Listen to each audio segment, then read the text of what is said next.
Malheureusement ou heureusement, on est aidé par quelques événements cyber que l'on connaît chez nos partenaires. La souveraineté, pour moi, elle est vraiment extrêmement importante dans sa globalité. Impulsé un mouvement qui s'appelle Exatrust et qui regroupe 135 organisations qui représentent une dizaine de milliards de chiffres d'affaires dans la cyber, le cloud et les solutions numériques. Je crois que c'est 15 à 20 millions d'experts cyber dans le monde. On n'est pas toujours obligé d'aller chercher la meilleure solution du monde.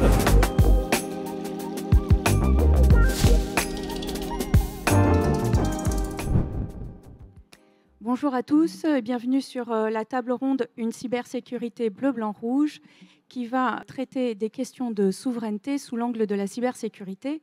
Et aujourd'hui, nous avons un panel d'intervenants et d'experts de tous horizons qui se complètent parfaitement. Moi-même, je suis donc Alexandrine Pantz, je suis avocate au barreau de Toulouse et spécialiste des questions de numérique, de données personnelles et d'innovation. Et je vais donc animer cette table ronde. Je vous présente immédiatement les experts qui sont là aujourd'hui. Donc, du plus loin au plus proche, Monsieur Simon Fabre de NCBS System. Bonjour. Oui. Monsieur Bruno Cognier de SFR. Bonjour. Madame Véronique Bardet, Pierre Fabre, et Monsieur Jean-Noël de Galzin, Exatrust Walix. Donc, dans un premier temps, je vous propose de vous présenter sous l'angle de vos métiers, de votre entreprise. Et ensuite, nous allons aborder cette question très intéressante de la souveraineté à l'heure de la directive Nice 2, que vous connaissez, qui va apporter une certaine homogénéisation parmi les pays européens pour des entreprises de moins grande envergure, de TPE-PME, et qui va impacter beaucoup de gens. Donc la question cruciale de la souveraineté, est-ce que dans les métiers, dans l'opérationnel et finalement dans le quotidien, c'est une question qui est cruciale. Tel sera un petit peu le fil rouge de cette table ronde. Donc on peut partir dans l'autre sens ou dans le même sens, comme vous voulez, monsieur Fabre, allez-y. Merci. Bonjour, donc Simon Fabre, je représente aujourd'hui l'entité Céleste, qui est un opérateur télécommunications cloud et cybersécurité français. Il a été fondé en 2001 par Nicolas Aubé. Et cet acteur, il a la volonté d'être représentant de la transformation numérique des entreprises. Et donc, à ce titre, de pouvoir être le premier opérateur, ou en tout cas l'opérateur référence des entreprises. Et donc, pour ma part, au sein de ce groupe, je porte la branche cybersécurité via la filiale qui s'appelle NBS System, qui est beaucoup plus taille humaine. On est 10 collaborateurs. Donc, pour vous donner quelques chiffres juste sur Céleste, c'est 10 agences en France, 700 collaborateurs, 3 data centers en France, des certifications, notamment ISO 27001 et hébergeur de données de santé. Et donc aujourd'hui, j'aurai cette double vision, à la fois Céleste, 700 personnes, et NBS System, petite entreprise de 10 personnes, pour justement vous apporter ma vision sur ces sujets de souveraineté. Merci. Monsieur Cognier. Oui, bonjour à tous, et puis encore merci pour cette invitation. Donc je suis Bruno Cognier, je travaille chez SFR Business depuis maintenant 10 ans, et ça fait 5 ans que je m'occupe de tout ce qui est stratégie et innovation sur le périmètre cybersécurité. Alors ma mission consiste en fait à s'adapter aux évolutions du marché et faire évoluer nos offres et nos services avec une approche cyber, sachant qu'SFR a un périmètre qui est très large, SFR Business, sur le périmètre des infrastructures.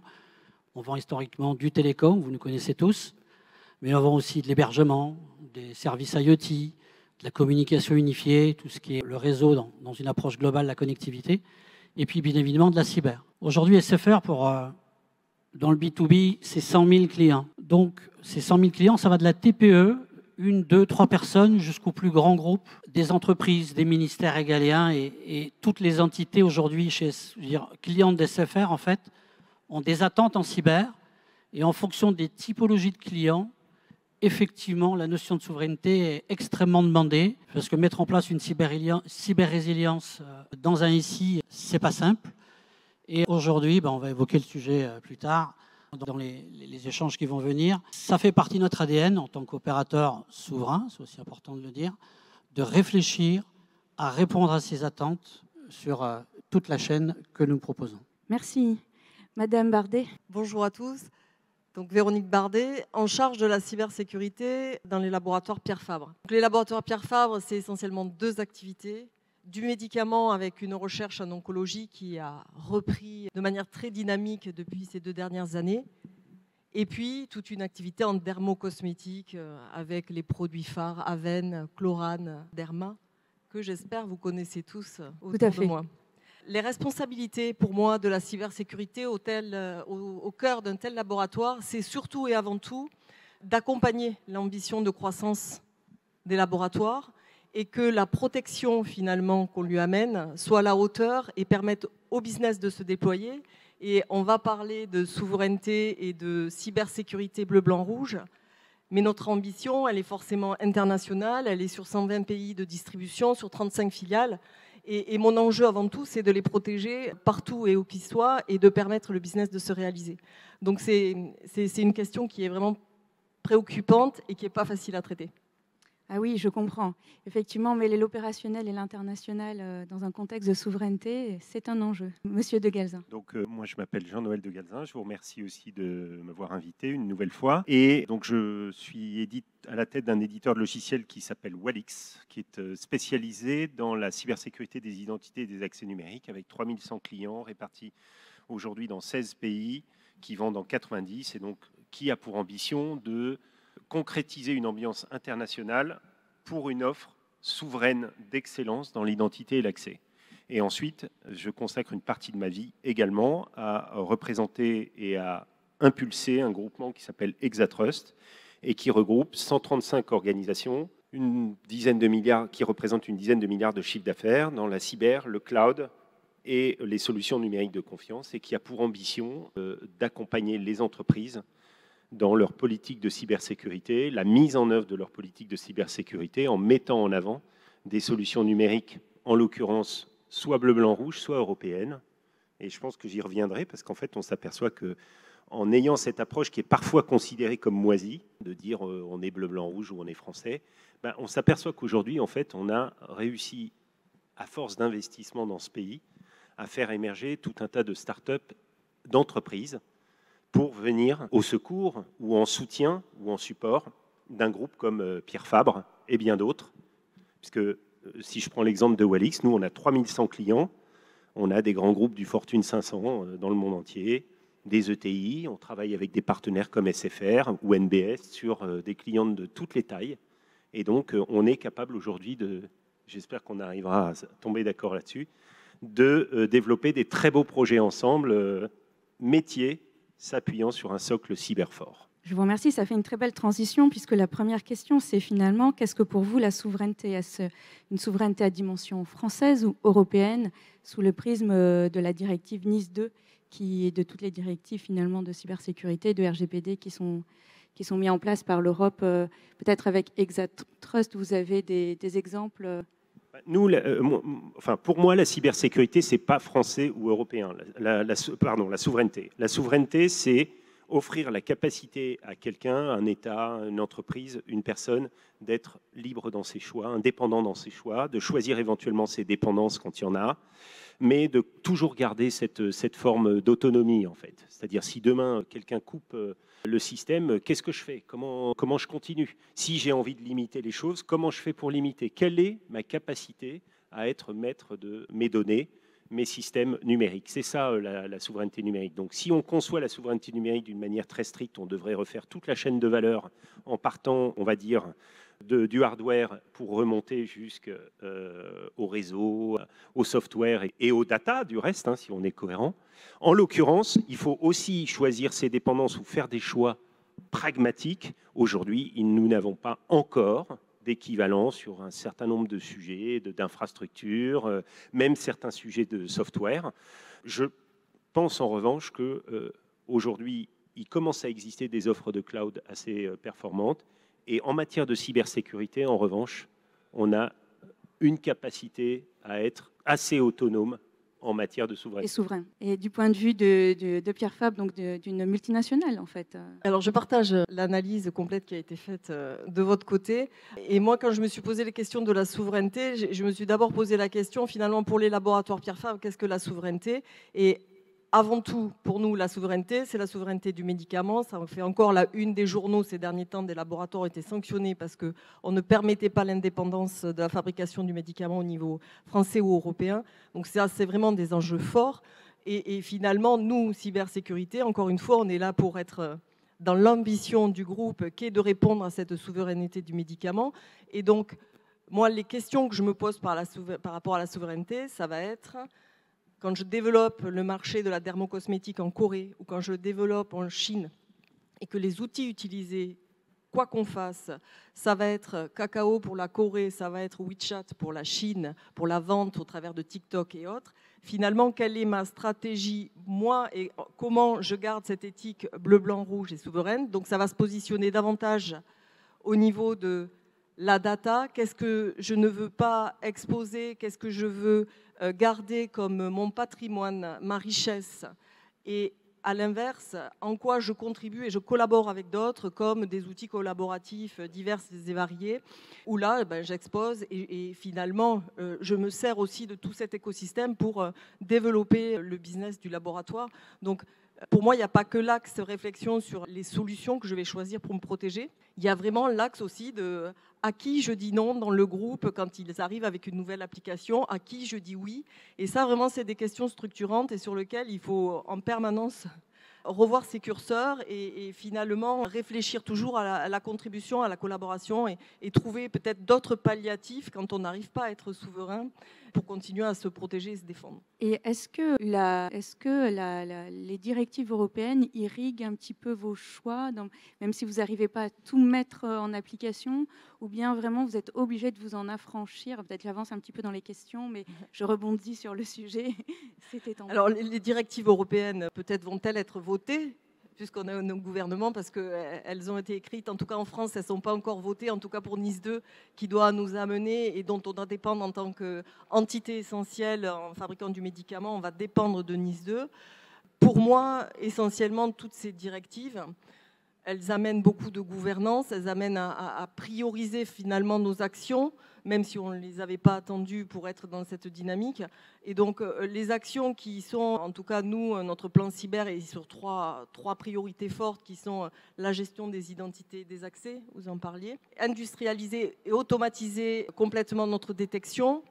Et le troisième point, c'est mettre en place une connectique de tout notre écosystème international pour gérer justement cette multiplicité des partenaires et des écosystèmes étendus dans le monde.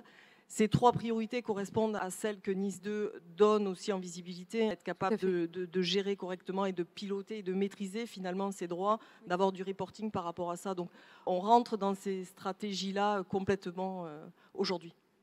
D'accord, très bien, merci. Monsieur Cognier, du point de vue de SFR. SFR est une société française qui accompagne ses clients donc en France et aussi à l'international. Et pour répondre à votre question par rapport à la directive Nice 1 et Nice 2, et où le fait de dire est-ce qu'on est européen et français, en fait, c'est un peu les deux. Je m'explique.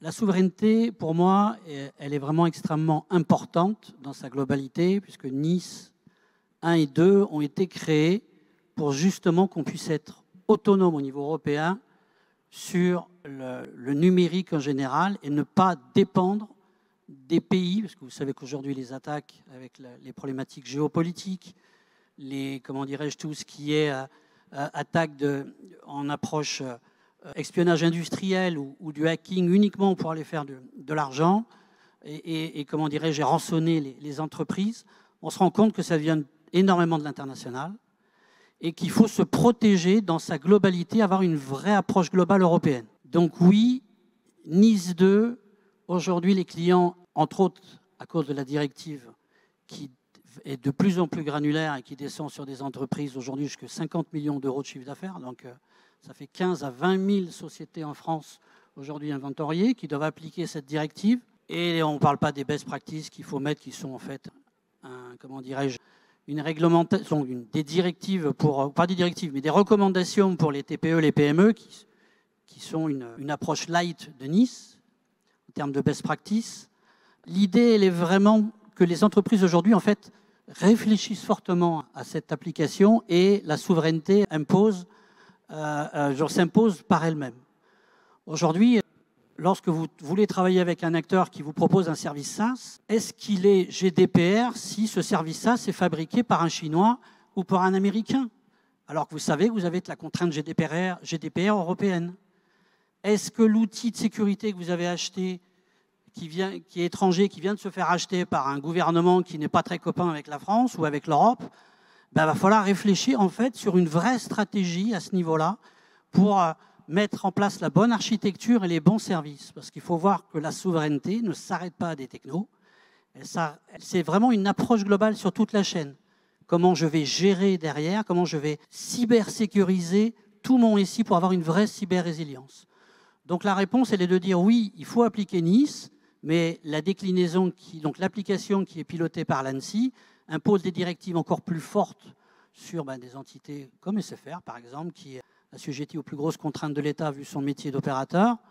Mais on a aussi des normes comme DORA sur le milieu bancaire qui est encore plus draconien que Nice. Donc c'est la directive qui est, qui est dans le secteur financier et qui est vraiment encore plus compliquée et à mettre en application. Exactement. Donc en fait, en fonction du type de client, du type de données, elle doit effectivement être dans une approche souveraine. En tout cas, ça doit rentrer dans sa réflexion.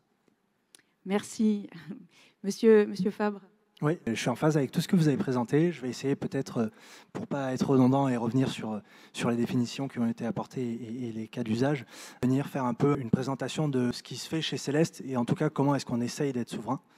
Déjà, c'est une souveraineté qui est plutôt économique. En fait, on tente d'avoir un ancrage territorial français. Nos data centers sont situés en France. On en a un d'ailleurs qui est juste à côté à Albi.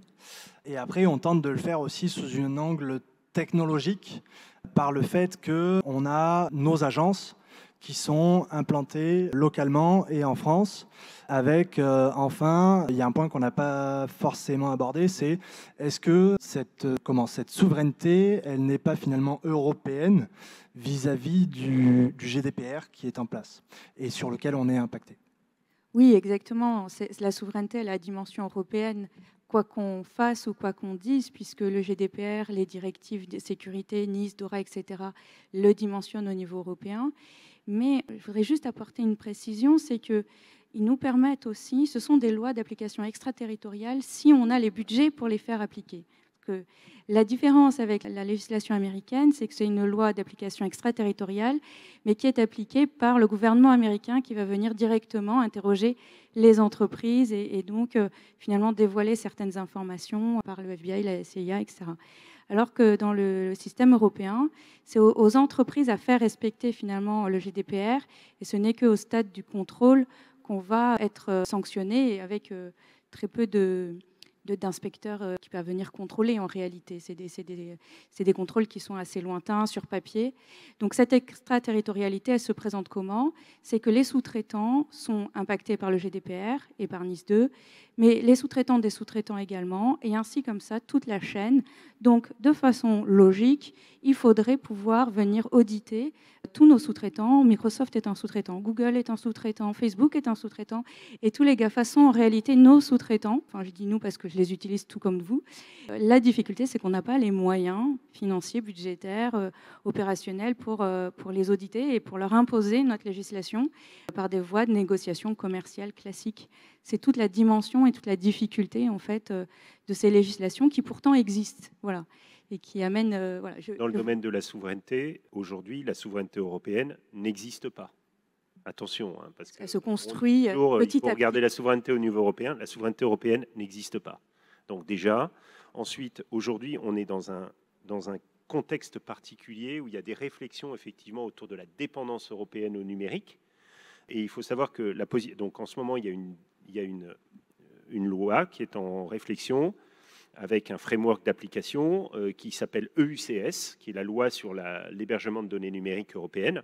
Et dans cette loi, il y avait 4 niveaux de sécurité, 3 niveaux de sécurité qui sont assujettis aux lois extraterritoriales américaines, dont évidemment le Patriot Act et la loi FISA, que l'on soupçonne être celles qui amènent de possibles utilisations de données par des tiers et de possibles fuites industrielles.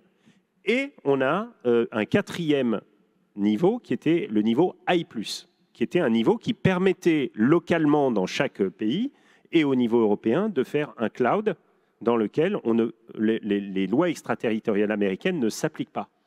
Et en fait, aujourd'hui, on est dans une situation où, s'il n'y avait pas eu une réaction de certains grands utilisateurs, on va dire que le mouvement étant emmené par le CIGREF, qui est positionné, Jean-Claude Laroche, Henri Dagrin, et puis les DSI du CIGREF qui sont très positionnés sur ce sujet-là, sans leur intervention, même avec notre ministre du numérique, avec notre gouvernement, etc., nous sommes en ultra-minorité. C'est-à-dire que la vision qui s'impose aujourd'hui, c'est le partage de données total, et donc il n'y a pas d'autonomie numérique au sens des données. Voilà, ça c'est important à dire au stade d'aujourd'hui. Nous sommes les seuls à avoir cette espèce de modèle français d'autonomie où on conserve les données pour nous-mêmes. Hein. On est les seuls, hein, à peu près, avec les Espagnols. Mais précurseurs. On verra. On verra après. Tout ça, c'est du concret, hein, comme vous l'avez dit, c'est du concret. Vous vouliez On met réagir? les choses en œuvre. Oui, on a la chance en France d'être au niveau européen le leader en termes de cyber et de stratégie cyber. L'ANSSI est un moteur pour tout l'écosystème et accompagne, ou en tout cas essaye d'accompagner aussi bien le client, pour nous le client, c'est-à-dire l'entreprise, l'entité publique, privée, que l'écosystème cyber. Et je le précise bien, je parle d'écosystème, pas que éditeur. On a la chance, je travaille beaucoup avec Jean-Noël et ses collaborateurs, c'est un partenaire historique, SFR. Il y a 15 ans, il n'y avait pas beaucoup de Walix en tant qu'éditeur. Aujourd'hui, on l'a vu il y a 10 minutes, il y a un dynamisme dans la cyber, d'où le périmètre avec Pilote. Il y a 10 ans, on n'avait pas tout ce savoir-faire et ça bouge beaucoup. Donc on a vraiment une chance de pouvoir réfléchir sur un écosystème souverain français. D'ailleurs, SFR essaye, quelles que soient ses offres de services et ses solutions techniques, de pouvoir toujours, comme je dis, dégainer en mode souverain français. Je suis capable de proposer un firewall français.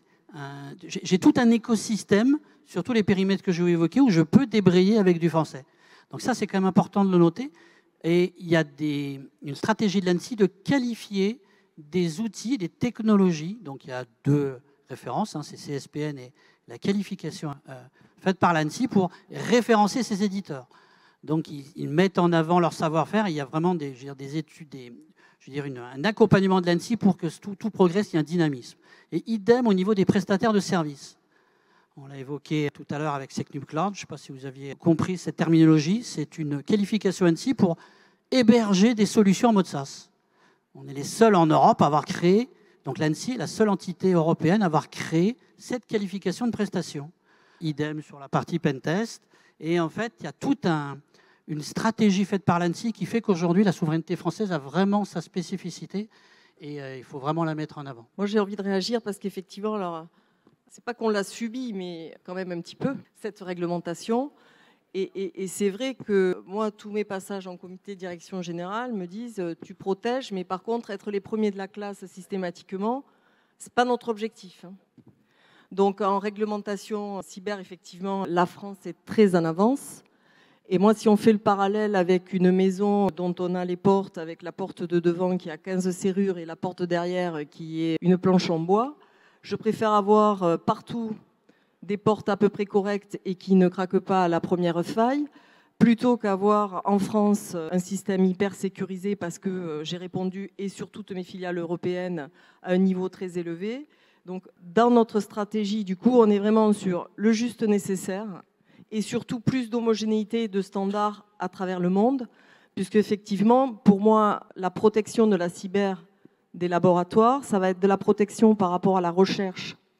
Et Dieu sait que l'écosystème de recherche est à mieux au niveau de l'oncologie, est très large. On va vers des universités, on développe aux États-Unis aussi de l'oncologie. Donc notre écosystème est très large. On est avec des universités qui ne sont pas toujours les plus sécurisées. Donc là, notre enjeu est plus de se dire, je mets le minimum et j'arrive à maîtriser la donnée que j'échange avec ces partenaires. Mais par contre, je ne suis peut-être pas jusqu'au boutiste dans ma protection, parce qu'autant on va avoir donc cette partie recherche, et ça va être pareil sur la partie industrie, fabrication, que ce soit des médicaments ou de la dermocosmétique. Ça va nous amener à être avec un tas d'industriels très éclectiques, avec eux-mêmes, ces fournisseurs-là, une appétence plus ou moins forte à la cybersécurité. Il faut savoir que dans les usines, la plupart des automates qui nous sont livrés pour embouteiller ou autres, c'est souvent des boîtes noires. Ils ne veulent pas qu'on y touche, ils ne veulent pas qu'on mette même une sonde, un EDR dessus. Donc ça, c'est des vrais enjeux. Donc pour moi, la souveraineté, ça serait que certains ouvrent un peu plus leurs portes et leurs boîtes pour être sur des standards qui fait que moi, je veux bien accueillir n'importe quel General Electric, Schneider et autres comme automate, mais soit il me permet d'y mettre une EDR dessus, soit il me donne la transparence de comment il surveille lui-même son automate. Donc pour moi, la souveraineté, ça rejoint cette notion de rendre les autres libres, hein. C'est ça, moi, la définition première, c'est me permettre d'avoir de la transparence et de savoir ce qui vient chez moi et ce que j'ai à protéger. Oui, vous vouliez réagir? Moi, j'aime bien ce qui est dit là et je reconnais. La semaine dernière, j'étais à Annecy pour un événement consacré à la sécurité OT du monde industriel. Et par exemple, on a évoqué l'épisode CrowdStrike que tout le monde connaît de cet été. Donc l'épisode CrowdStrike cet été, c'est effectivement, on a un EDR qui est largement répandu, y compris en. Vous pouvez rappeler ce que c'est que EDR pour ceux qui. Oui, bon, enfin, un système de protection des terminaux ou des PC qu'on peut mettre sur tout type de device, hein, donc y compris des équipements industriels, puisque c'est devenu la mode d'aller jusqu'à l'équipement industriel. Et ce qui s'est passé, c'est qu'il a été mis à jour dans l'environnement, dans un certain nombre d'environnements, y compris Microsoft Azure. Et là, tout est tombé en rade. Ça veut dire des bourses qui n'ouvrent pas, des trains qui restent à quai, des avions qui restent au sol, des entreprises qui sont arrêtées, des usines qui pètent, etc. etc. Et donc, ce qu'ont dit les gens qui étaient là, j'ai parfaitement en tête justement un industriel qui a 200 usines dans le monde, qui est au CAC 40, un très gros industriel au CAC 40, et qui dit moi, mon bonus en tant que patron des usines, de la sécurité des usines, c'est la résilience des usines. Donc, il y a quelqu'un quelque part qui fait un choix d'EDR, on me demande de mettre des EDR, et puis on met à jour l'EDR, et c'est mes usines qui tombent en panne. C'est pas possible. Donc, la conclusion de la table ronde, c'était plus d'EDR dans les usines. C'était ça la conclusion des RSSI qui font des choix. Donc après, bon, c'est une table ronde, donc on parle fort. Mais ce que je veux dire par là, c'est qu'il faut effectivement adapter nos outils. D'abord, il n'y a pas de souveraineté. La souveraineté, ce n'est pas uniquement bleu, blanc, rouge. La chance qu'on a, c'est qu'on peut être le blanc, rouge, comme le dit Bruno Cognier. Donc ça, c'est très important, dans la cyber en particulier. Mais l'excellence, c'est le numéro un. L'innovation, l'excellence, et ensuite, ce que cherchent, me semble-t-il, les RSSI aujourd'hui, ou les DSI aujourd'hui, c'est des choses effectivement qui passent à l'échelle, qui sont résilients. Quand il y a un problème, il y a quelqu'un autour de la table et on vient vite solutionner le problème. Et effectivement, le problématique de la souveraineté, c'est quand vous travaillez pour un client international, nous, on travaille par exemple pas mal avec des gens comme LVMH. LVMH, il y en a partout dans le monde. La souveraineté en Europe n'est pas la même que la souveraineté en Chine, n'est pas la même que la souveraineté aux États-Unis, etc. Donc ce que je veux dire par là, c'est qu'il faut se méfier d'une chose. On ne peut être content d'avoir autant d'outils qualitatifs dans la cyber en France. Pour moi, la France est à l'Europe ce qu'Israël est aux États-Unis en matière de cyber. On est au top. Par contre, n'oubliez jamais, quand vous avez une société de cybersécurité, de services ou de techno en France, vous servez des clients. Moi, mon entreprise deviendra une grande entreprise si j'ai des grands clients ou des clients. Et donc, il faut être capable de servir ses clients partout dans le monde ou de manière la plus simple et fiable possible pour les petites organisations notamment. Ça, c'est très important. Donc, si je résume à ce stade de notre conversation, la souveraineté, elle est d'abord souveraineté des opérationnels, de vos organisations, pour pouvoir avoir une plus grande résilience, sans forcément ne pas respecter la loi, mais en tout cas la respecter de manière suffisamment astucieuse pour que vous puissiez avoir cette résilience partout dans le monde. Est-ce que c'est un peu ça ? C'est mon interprétation, mais c'est pour faire rebondir ensuite les débats qui, je comprends, parce que la question suivante, c'était quelle part de composante la souveraineté est dans votre prise de décision. Vous y avez déjà tous à peu près répondu, puisque la dimension numéro 1 reste quand même que ça soit opérationnel pour les EDR. Maintenant, effectivement, comment, si c'est moins une question de priorité, je comprends aussi que quelque part, vos équipes sont moins sensibilisées à ces questions de souveraineté ou de directives ou de juridique, ou bien on continue à sensibiliser les équipes tout en essayant de trouver des moyens rationnels, astucieux, comme je dis, et résilients. Comment ça s'arc-boute ? Parce qu'il y a la prise de décision, il y a les décisions dans le staff, dans les boards les plus hauts. Et puis, il y a les opérationnels en bas, voilà, en Chine ou en Corée. Nous, en ce moment, sur la partie, toujours pareil, protection cyber, la sensibilisation, elle se situe sur le fait qu'un fournisseur, un nouveau partenaire, c'est souvent une chaîne de fournisseurs, c'est souvent une supply chain, c'est souvent plusieurs partenaires qu'on a en face. Et en fait, tous les travaux qu'on a aussi en matière de cybersécurité, encore une fois, au-delà des solutions que l'on met pour protéger, c'est d'accompagner les métiers quand ils choisissent un nouveau partenaire pour travailler, qui prennent conscience que bien souvent, ils signent avec un partenaire qui travaille avec d'autres et que c'est donc tout un écosystème derrière qui est en train de se greffer et de finalement s'interconnecter avec nous. Donc nous, la sensibilisation, elle va être sur ça, cette importance de la gestion des tiers, de connaître les acteurs avec lesquels on va travailler, pas uniquement la façade, qu'elle soit française ou européenne, mais tous les partenaires sur lesquels ils vont s'adosser. J'ai en mémoire, alors en cela, malheureusement ou heureusement, on est aidé par quelques événements cyber que l'on connaît chez nos partenaires. Comment on les détecte, nous, aujourd'hui? Forcément, on s'appuie sur des principes de surveillance à l'externe du groupe, que sont donc les Cyber Threat Intelligence, donc la CTI qui va regarder dans le dark web tout ce qui peut traîner sur votre groupe, tout ce qui peut être trouvé.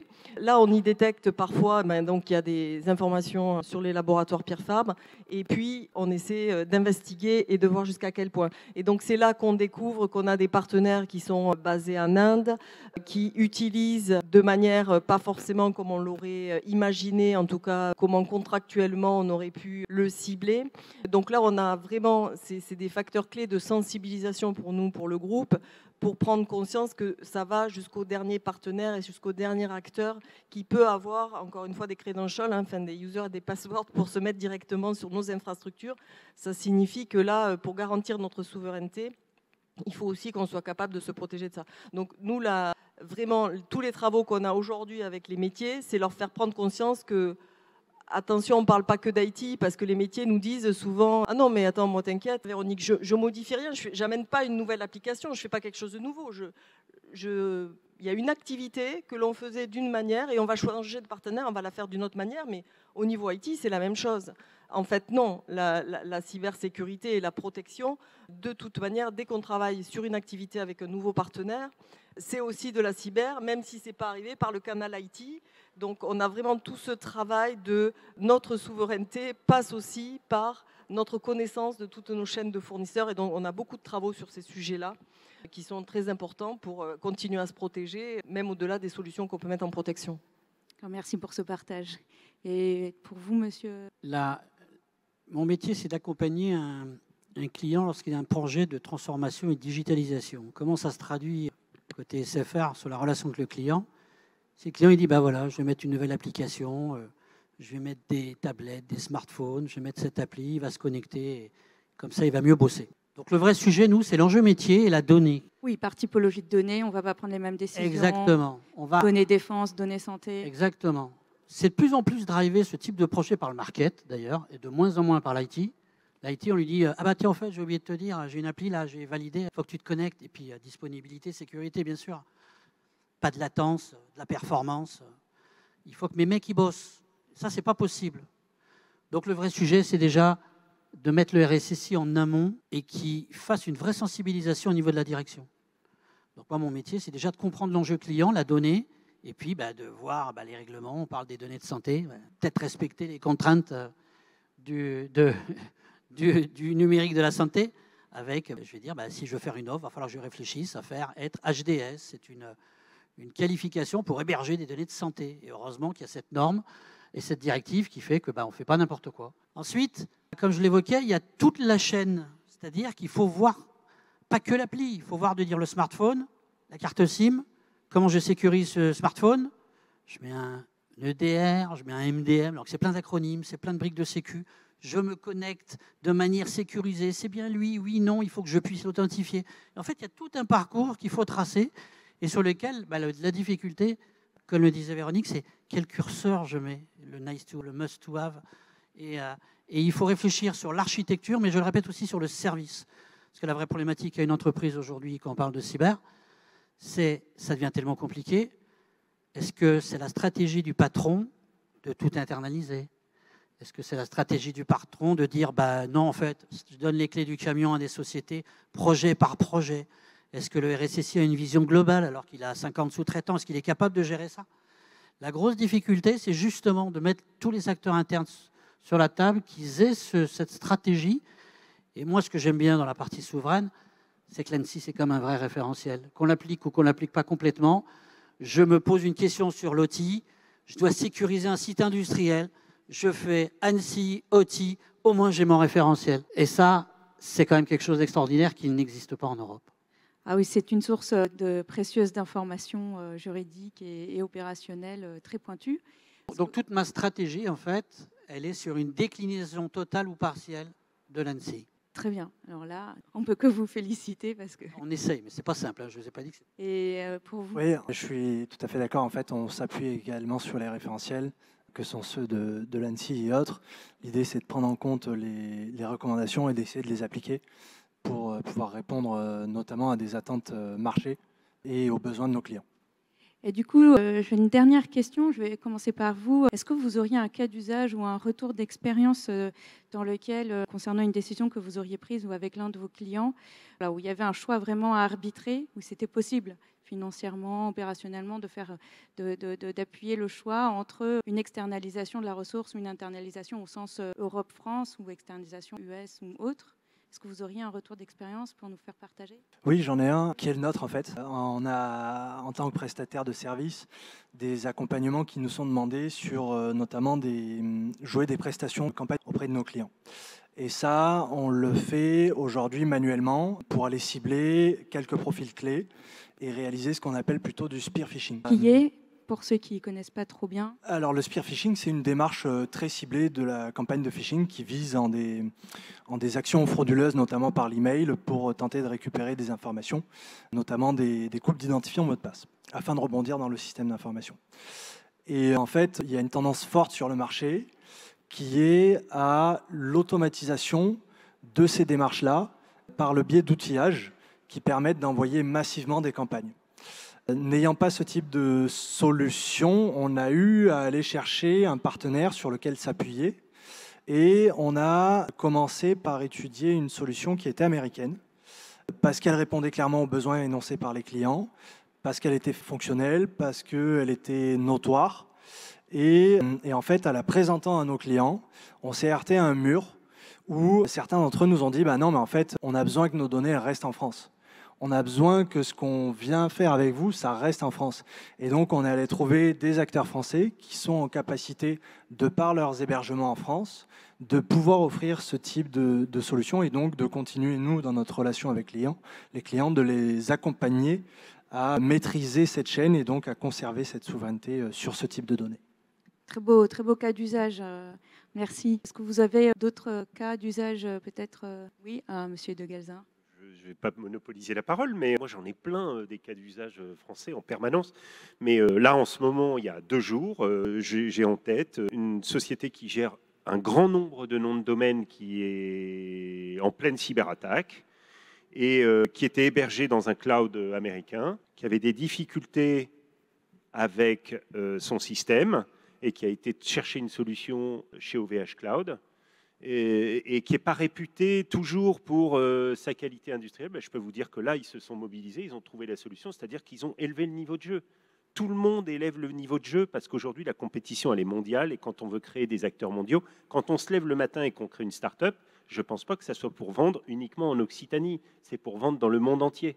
Donc c'est ça qu'il faut se dire, nous essayons de construire ça. Et je voudrais juste finir en disant, à titre d'illustration, avec des chiffres, quand on a créé le plan France 2030 pour les hôpitaux, la filière a créé avec l'État, avec l'ANSSI, avec la Direction générale des entreprises, avec l'ANSSI, un plan pour venir en aide aux hôpitaux. On a aidé 1100 hôpitaux en France. Audit, projet d'équipement cyber. C'est un dispositif qui leur permet de financer une partie de leur projet de sécurité. Le rapport de l'ANSSI, c'est que 85% des projets de sécurité ont été remplis avec des solutions ou des prestations françaises. 95% avec des solutions européennes. Donc, encourageant, c'est comme c'est très encourageant. Ça veut dire que, comme vous le disiez tout à l'heure, Véronique. On n'est pas toujours obligé d'aller chercher la meilleure solution du monde, mais qu'on se dise à qualité égale, ou si ça répond à mon besoin, qu'est-ce que j'ai comme besoin d'aller tout confier à un GAFAM en disant c'est lui qui va être compatible NIS2, en donnant y compris la clé d'ailleurs du système, ou alors est-ce que je ne vais pas plutôt aller investir dans une solution européenne ou française pour faire grandir. Et pourquoi? Mais parce que c'est ça, pour moi, la souveraineté. C'est-à-dire que le minimum, si vous voulez rester libre, peut-être qu'on ne maîtrisera pas tout. Mais déjà, si on maîtrise les clés du système, la cyber, c'est quand même les clés du système. C'est les clés de la liberté, on l'a dit, c'est les clés de la sécurité. C'est essentiel pour chaque personne qui est dans cette salle ou qui nous écoute. Si ça, on peut le conserver, on aura toujours le choix de dire non, quelque part. Le jour où on file tout, le système et les clés, et qu'on loue une rente mensuelle, ce jour-là, on sera moins libre et souverain. Voilà, donc moi je crois que investissez, parce que sachez que l'argent que vous mettez dans ces acteurs sert à faire grandir nos startups et nos entreprises souveraines. Alors j'adhère complètement, je ne veux pas dire autre chose. Sans parler d'Occitanie, effectivement, c'est très, très vertueux de pouvoir nourrir l'écosystème avec des choix clients rationnels, des investissements nationaux, donc du budget de l'État aussi en France. Je trouve ces cas d'usage très, très impactants parce que par rapport à la solution du début de la table ronde où vous orientez les solutions vers un choix de résilience le plus important, finalement, dans cette résilience, on peut aussi mettre, on voit dans la prise de décision, une note de souveraineté sans dégrader la note de résilience. Ça, c'est important aussi. Donc, on peut avoir comme ça un résultat de souveraineté résilient pour vos opérationnels. Effectivement, c'est un changement de paradigme, c'est faire l'effort de, comme vous disiez, pas forcément prendre la solution américaine la plus ergonomique ou celle qui pétille le plus, mais peut-être la solution française ou européenne à qui on va demander de grandir un petit peu plus. Est-ce que vous vouliez rajouter quelque chose ou... Oui. Moi, juste pour conclure dans cette idée, si on s'est dit qu'effectivement, je prône qu'effectivement l'ANSSI veut souvent être la première de la classe, au demeurant, ça nous apporte beaucoup. Et c'est vrai qu'aujourd'hui, nous, les attaques les plus nombreuses que l'on ait, c'est par nos tout petits partenaires, par vraiment des acteurs... alors des cabinets d'avocats, par exemple, tout à fait, qui sont aujourd'hui très mal protégés. Et c'est vrai que tout ça nous arrive par des acteurs vraiment petits. Et en cela, par contre, clairement, je pense que ces évolutions que nous propose l'ANSSI et cette souveraineté ne pourraient être gagnées que si c'est vraiment tout l'écosystème qui s'irrigue et qui a cette même vigilance et cette même protection. Et là, en cela, je crois à la souveraineté, de s'entraider pour qu'effectivement tout l'écosystème monte en maturité de protection. Je partage 100%, on va être 110% à ce constat.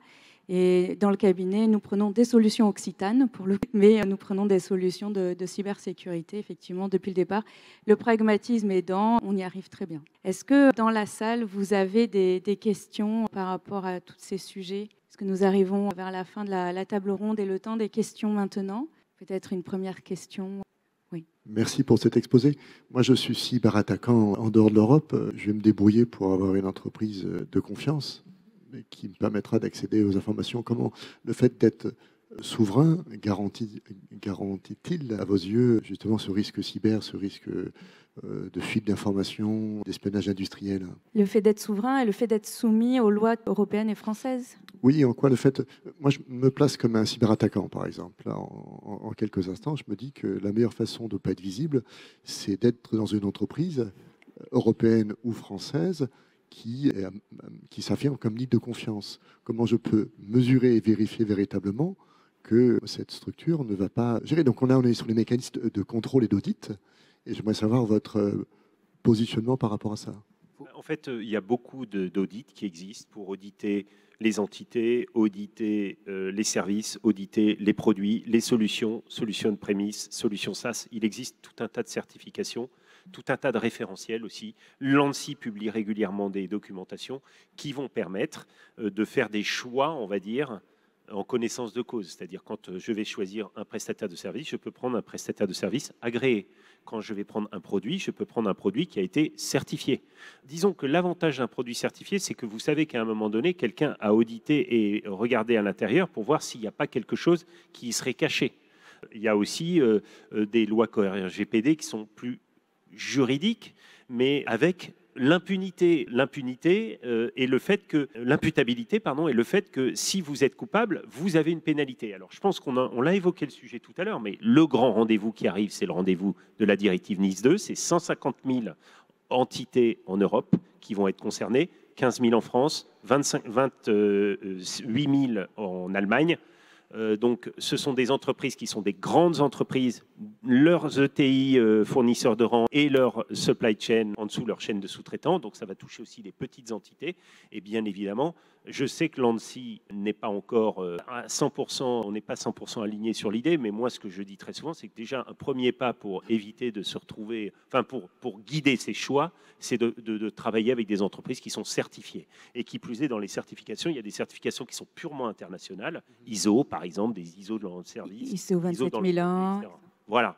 Donc, il existe des moyens de les repérer. Moi, ce que je voudrais, c'est que, par exemple, dans les grands groupes ou dans les entités de manière générale, on demande des produits certifiés. Ça serait pas mal. Parce que nous, quand on est éditeur de logiciels, ou vous, quand vous êtes fournisseur de services chez SFR ou chez NBS, ben, on fait certifier nos produits, on fait certifier nos services. Donc après, c'est la contrepartie, c'est la confiance quelque part. Donc ce jeu de la confiance, je pense qu'il est absolument essentiel face à Nice 2. Et il ne faudrait pas que Nice 2 amène tout le monde chez Microsoft, disons-le clairement, parce que Microsoft dit à tout le monde qu'eux-mêmes vont s'occuper d'être Nice 2 pour tout le monde. Vous voyez ce que je veux dire? Je caricature un peu et j'ai rien contre Microsoft, mais je me méfie toujours de ceux qui peuvent avoir tendance à dire « je m'occupe de tout pour vous ». Merci, c'est très clair. Donc, on voit l'importance de la certification pour le client et grâce au référentiel Nice 2 qui va amener encore plus, on va dire, de profondeur et de transparence sur le fait que le produit soit ou la solution soit garantie. C'est un standard. Nice 2, c'est un nouveau standard. Voilà, faut le voir comme ça. C'est une contrainte évidemment quand on est praticien, mais c'est un standard. Donc ça va amener une standardisation chez les utilisateurs et dans l'industrie. Et en fait, c'est aussi un avantage concurrentiel, opérationnel au niveau des contrats. Il ne faut pas y voir ça comme un frein au business. Il suffit, entre guillemets, mais l'argument de dire nous sommes sécurisés, nous avons 27 000 ans, on a été audité cet été, on a mis en place le RGPD, on peut vous montrer notre certificat d'audit, etc. Il y en a d'autres que je n'ai pas en tête.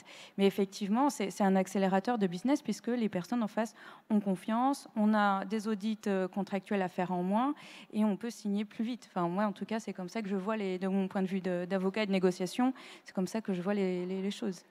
Si je peux me permettre de rajouter en complément un peu la vision marché que j'ai. Avant, les clients, ils achetaient leur matériel et puis géraient tout eux-mêmes. Donc, il s'est dit, la sécu, c'est moi qui la gère. Ça devient tellement compliqué, les architectures et les choix technologiques deviennent de plus en plus compliqués. Et après, ils se posent la question en disant, comment je vais le gérer? Et donc, l'ANSSI, qui décline Nice 2, justement, va expliciter comment mettre la bonne archi et le bon service derrière. Donc, grosso modo, on part sur du as a service en termes de service cyber. Alors qu'avant, on était sur des prestations ponctuelles où on vendait un matos, on l'installait et puis on lui disait on se revoit l'année prochaine. Et aujourd'hui, il y a un changement du modèle où les clients ont tendance en disant c'est terminé, je ne peux plus le gérer. Il n'y a pas de ressources. Il manque je crois que c'est 15 à 20 millions d'experts cyber dans le monde. On est sur des quantités en France. C'est astronomique. 4 millions, 3 millions 6 à 4 millions suivant les chiffres dans le monde. Dans le monde, autant pour moi. Et donc, toutes les sociétés aujourd'hui ont du mal à recruter des experts et à faire évoluer le niveau de cyber-résilience de leur SI. Donc la tendance est de se dire comment je vais externaliser tout ou partie du service et pour pouvoir avoir des métriques, parce qu'en fait, on est sur un contrat juridique avec des SLA, on en revient sur la problématique. Ces métriques, moi je me base sur l'ANSSI, parce que c'est du factuel, c'est du réglementaire. Et ça devient une norme applicable à tout le monde. Exactement. Est-ce que vous avez d'autres questions? Oui, j'arrive. Oui, bon, je voudrais savoir si, de mon point de vue, nous, ce qu'on ressent comme un risque assez important, c'est la question des approvisionnements, notamment des approvisionnements en termes de serveurs. Et je voudrais savoir si c'était un sentiment qui était partagé ou si on était isolé de par la spécificité de notre métier et de notre façon de le faire. Monsieur Fabre, peut-être? Approvisionnement de serveurs, est-ce que c'est ma problématique? Est-ce que finalement, pour vous, ça rentre dans cette problématique de souveraineté Est-ce que l'hébergement de données, en fait... Si vous voulez, moi, je peux vous raconter le confinement. On s'est fait piquer des palettes de serveurs sur des tarmacs par des sociétés pétrolières pour qui ça représentait rien. Voilà. Et où on s'est retrouvé incapable de fournir certains services parce qu'on n'avait pas d'approvisionnement. D'accord, mais clairement, on l'a connu au même moment que vous, au moment du Covid. On a eu la même problématique. En plus, on avait été cyberattaqué, donc il avait fallu trouver du matériel aussi pour remplacer les PC qu'on avait. En revanche, actuellement, je n'ai pas ce sentiment-là et on n'est pas dans cette préoccupation-là. Je ne sais pas si quelqu'un... Peut-être plus VMware, non, la préoccupation. Clairement. Ouais, c'est peut-être plus ça. Hein, le monde a changé, entre guillemets. Enfin, ceci dit, vous n'avez pas tort, parce que moi, je me souviens d'une conversation que j'ai eue avec Thierry Breton, qui vient de partir de la Commission européenne. Et on avait discuté de ce sujet-là. Et donc, on avait évoqué le fait que l'Europe se dote d'un fabricant de microprocesseurs. Et il y a des questions autour de ARM. Est-ce qu'à un moment donné, ARM, qui achète ARM, où va ARM? Il y avait une problématique de financement. Et ce que m'avait répondu Thierry Breton, il m'avait donné un prix, et il m'avait dit, aujourd'hui, on ne sait pas fédérer les Européens, ou des industriels, ou des financiers européens, pour racheter un fabricant de microprocesseurs comme ARM. On évoquait 40 à 50 milliards d'euros. Ce qui m'avait surpris d'ailleurs. Moi, je pensais qu'on était capable de le faire. Voilà, donc ça répond un peu à votre question. Aujourd'hui, il n'y a pas de réponse. Voilà, il n'y a pas fondamentalement de réponse là-dessus. Donc là, vous voyez, on vient dans l'idée qu'on a une dépendance. On ne pourra pas résoudre tous les problèmes de dépendance demain. Il y a des dépendances. Donc c'est à nous de gérer notre dépendance, pour le coup. Donc oui, il faut que vous bisourciez à minima. Merci à toutes et à tous. Merci à nos interlocuteurs et interlocutrices de ce jour. Merci. Merci à vous. Merci.